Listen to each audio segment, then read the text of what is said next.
নমস্কার, স্বপ্নাবিক নিউজ নেটওয়ার্কে স্বাগত। মধ্যরাতে ফের শহর কলকাতায় অঘটন। খেদিরপুর বাজারে বিধ্বংসী আগুন, পুড়ে ছাই 1300 দোকান।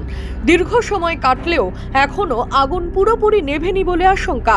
সূত্রের খবর, গতকাল রাত প্রায় 12:30 নাগাদ প্রথমে আগুন দেখতে পান স্থানীয় ব্যবসায়ীরা। তবে কোনো কিছু বুঝে ওঠার আগেই পরপর গুদামে আগুন ছড়িয়ে পড়ে এবং তা বিরাট আকার ধারণ করে।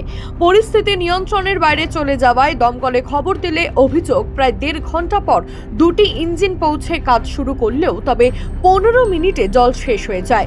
একে একে ঘটনাস্থলে 22টি দমকলের ইঞ্জিন পৌঁছে রাতভর আগুন নিয়ন্ত্রণে আনার চেষ্টা করে বলে খবর। দমকল সূত্রে খবর, এখনো আগুন বাগে আসেনি। সকালেও বাজারের বিভিন্ন অংশে পকেট ফায়ার লক্ষ্য করেছেন আধিকারিকেরা।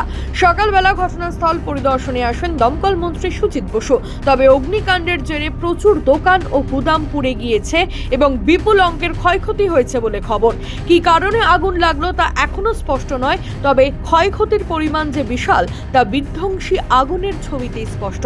বলা যেতেই পারে, এই অগ্নিকাণ্ডের জেরে রাতারাতি পথে বসেছেন শয়ে শয়ে ব্যবসায়ী। শ্যামল পাল, স্বপ্নাবিক নিউজ, কলকাতা। জয় হিন্দ।